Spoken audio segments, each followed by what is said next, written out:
ये कहानी एक स्कूल ट्रिप की है। पर यह सिर्फ एक स्कूल ट्रिप की कहानी नहीं है।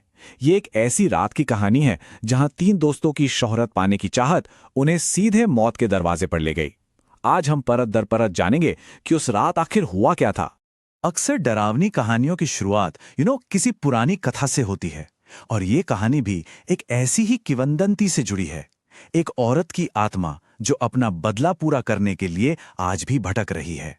ये सिर्फ एक कहानी नहीं बल्कि एक चेतावनी है जो आगे आने वाले खौफ की नींव रखती है। तो चलिए मिलते हैं इस कहानी के मेन कैरेक्टर्स से।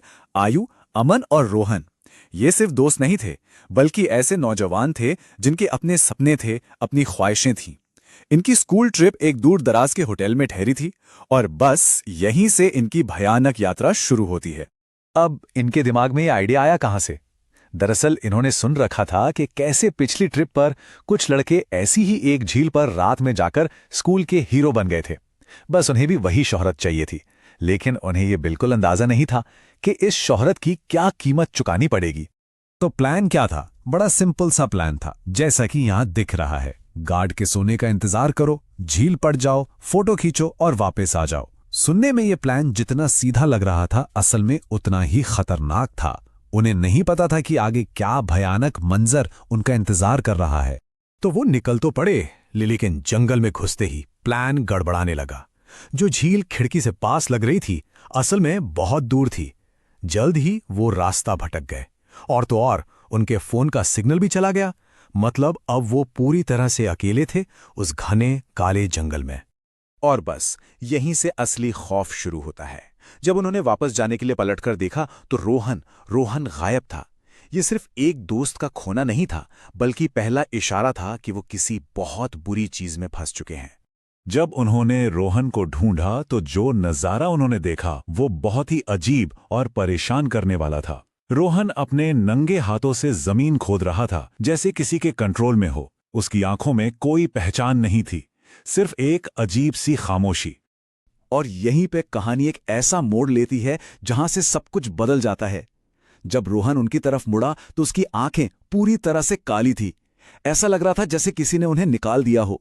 ये किसी इंसान की आंखें नहीं थी, ये किसी शैतानी ताकत का कब्जा था। मतलब जो बदलाव था वो एकदम शॉकिंग था। एक पल में वो उनका दोस्त था और अगले ही पल कोई और ही था। जब अमन ने उसे छूने की कोशिश की तो रोहन ने उसे एक अजीब सी ताकत से दूर फेंक दिया और फिर बेहोश होकर गिर पड़ा। और ये खौफनाक सिलसिला यही नहीं रुका। जैसे ही रोहन गिरा, वो बुरी ताकत वो अमन के अंदर चली गई। अमन की आंखें काली हो गई और वो पागलों की तरह जंगल में और अंदर भागने लगा, जैसे कोई उसे अपनी तरफ खींच रहा हो। अब रोहन तो ठीक हो चुका था, लेकिन अमन, आयु और रोहन के पास कोई और रास्ता नहीं था सिवाय उसका पीछा करने के। उन्होंने देखा कि अमन एक पुराने टूटे फूटे घर की तरफ भागा जा रहा है। एक ऐसा खंडहर जहां सालों से कोई नहीं गया था और जो न जाने कितने राज अपने अंदर छुपाए हुए था। वो घर एक खंडर था। अंदर घुसने में डर तो लग रहा था, लेकिन अपने दोस्त को बचाने के लिए वो अंदर चले गए।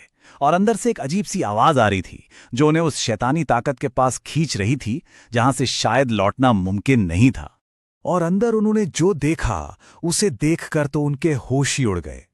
अमन हवा में लटका हुआ था, बेहोश, और उसके पास एक बेहद खौफनाक बूढ़ी औरत थी जिसकी आंखें काली थीं, खाल लटकी हुई थीं। ये वही चुड़ैल थी जिसकी कहानी उन्होंने सुनी थी, और अब वो सच में उनके सामने थी। शायद ये इस कहानी का सबसे ज्यादा डरावना पल था। जैसे ही लड़कों ने भागने की सोची, वो बूढ़ी औरत उनके पीछे आई, लेकिन वो चल नहीं रही थी। वो सीढ़ियों से एक कीड़े की तरह रेंग रही थी, एक ऐसी हरकत जो बिल्कुल भी इंसानी नहीं थी।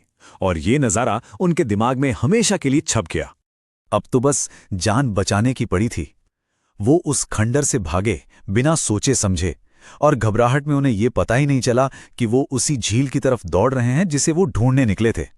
वो अपनी मंजिल की तरफ नहीं, अपनी मौत की तरफ भाग रहे थे। वो झील जो कभी पॉपुलैरिटी का रास्ता थी, अब एक जाल बन चुकी थी। जैसे ही वो पानी में गिरे, उन्हें लगा जैसे कोई अनदेखी ताकत उन्हें पानी के अंदर खींच रही है। वो बुरी आत्मा उन्हें छोड़ने वाली नहीं थी, वो उन्हें अपने साथ ले जाना चाहती थी। और इसका अंजाम बहुत ही भयानक हुआ।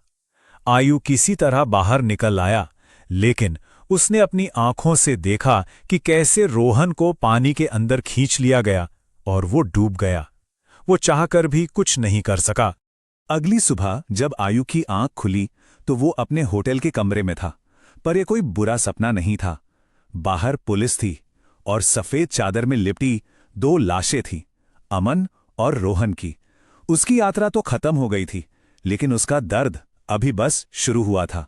बाद में लोकल लोगों से उस रात की पूरी कहानी पता चली।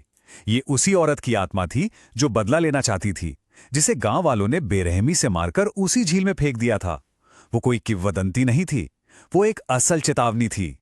तो आखिर में एक सवाल तो उठता ही है कि कितनी लोक कथाएं जिन्हें हम कहानियां समझकर नजरअंदाज कर देते हैं, असल में चेतावनियां होती हैं।